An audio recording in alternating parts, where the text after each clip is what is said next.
आज आम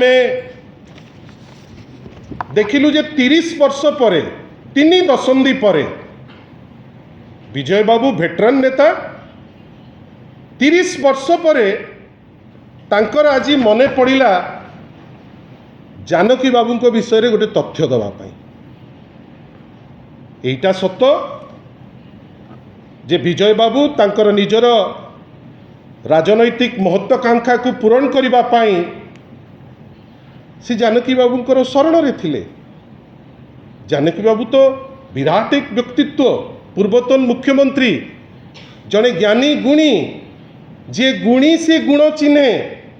नेचुराली जड़े पूर्वतन मुख्यमंत्री से भल भाव चिन्हिथिले जे नवीन बाबू टैलेंटेड, नवीन बाबू स्टेट्समैन, नवीन बाबूंकर दक्षता अच्छी, जो जहाँ कहले आज विजय बाबू केते दूर सेटा एग्जामिन कराहब अलगा कथा, किंतु जहाँ कहले जे थरे नवीन बाबू आसिले आउ सी रहिबे नहीं, वास्तव में से हला।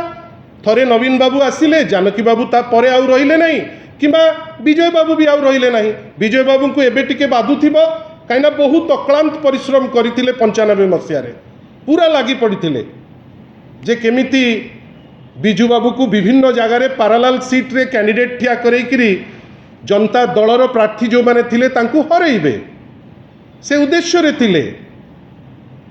कहीं अनेक जिनस ता भितर अच्छी जो से बाध्य थिले जानकी बाबू को पाखे जाइकरी जदि शरण रे न पशि थांते ताल तो असुविधा ही थांता। परवर्ती काल रे जानकी बाबू मध्य कहिसंती आमर किछि निर्दिष्ट नेता को जे विजय उपरे केबे विश्वास करिवु नाही, से जोटिकी जीव से जगह को से भांगिब। से जहाँ है सत्यता बाहर को आसिक परिप्रकाश है। मोर किंतु तांकु प्रश्न 30 वर्ष पर ए जिनिस आज कहीं मन पड़ुची, आगुरी भी मन पड़ पार था। 2004 पर हेलानी आज को प्राय आपणकर 20-22 वर्ष हेलानी। आज हठात कि मन पकई अरे नवीन बाबू आसिले आपण माने रहिबे कोठी, आपण रही पारिबे नहीं। आज आसी नवीन बाबू को विषय कथा कही आपण जो चर्चा करुचंती ए चर्चा कौन सूचौची जे आपण को आपण को अंतरात्मा खाई जाउची जे मु बिजू बाबू को काहींकी हरैबा पाई सेतबेले चेष्टा करथिली, मु जनता दल को काहींकी सेतबेले भांगिबा को चेष्टा करथिली। विभिन्न समय रे मु काहींकी सीधा बाट नहीं करी जाई पारु नथिली। वास्तव रे से जिनसटा मानती गोटे पर गोटे सत मानुचंती। किछि दिन तले जेतबेले तांको पुओ को बहिष्कार करा जाइतिला सी कारण खोजुथिले, से दिन भी विजय बाबू कारणटा बतैथिले जे 3 मास 4 मास अक्लांत परिश्रम करी से जनकू भारतीय जनता पार्टी रो जने प्रार्थी को जे इंडिपेंडेंट ठिया होइतिले तांको जितेबा पे लागिथिले। से सत्यता पदारे पड़ला, समस्ते जानले जे काई की सस्पेंड होइतिले किए कोन होइतिला। आज मध्य से 30 वर्ष तले से जो पाप करथिले से पापटी को आज तांकर अंतरात्मा कांदीची, जोथि पाई से आज तांकर श्राद्ध दिवस रे से अनुतप्त होई ए जिनसटी कहिसंती।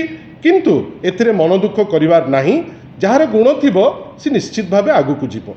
नवीन बाबूंकर गुण थिला, से 24 वर्ष लोकों को आशीर्वाद पाइले, शासन रो बागडोर धरतिले। तापरे मध्य विरोधी दलर नेता हिसाब रे आपण एइटी देखंतु एमान तो समस्ते थिले, कहीं तो कहीं पदे कही पार नथिले। किंतु नवीन बाबूंकर से गट्स अच्छी, जेतबेले महिला संरक्षण बिल कथा उठिला सेतबेले डिलिमिटेशन सांगरे जो छद्मवेशी बिल आतला ता विषय रे जदि एकमात्र एलओपी सारा देश रे निजर राज्यर कथा उठेइथिले इट इज नवीन पट्टनायक। कहीं ना नवीन बाबूंकर ओडिशा होची एकमात्र भल पाइबार फोकस, याकर तो अनेक लोक फोकस अच्छी। ये अनेक श्राद्ध आउरी जीवे कहीं से विभिन्न श्राद्ध जगह को गले से ताकू केमती पॉलिटिसाइज करेंगे से दिगरे से चिंतित रहिबे। धन्यवाद, नमस्कार। पारिबी नहीं, मु तांकटू बहुत जूनियर, मु तांको पाई से शब्द व्यवहार करिवाटा उचित मने करिबी नहीं। मु किंतु जो सत्य जेमती सी किछि सत्यता कहले जे तांकू जानकी बाबू कहितिले से बोध हुए जानि पार नथिले जे जानकी बाबू अन्य लोकन को भी कहितिले विजय पाक को जीवु नहीं, से कहार नुहे, जी जेतबेले जाइछि से तार क्षति पहुंचैछि सेटा से कहितिले। धन्यवाद, नमस्कार।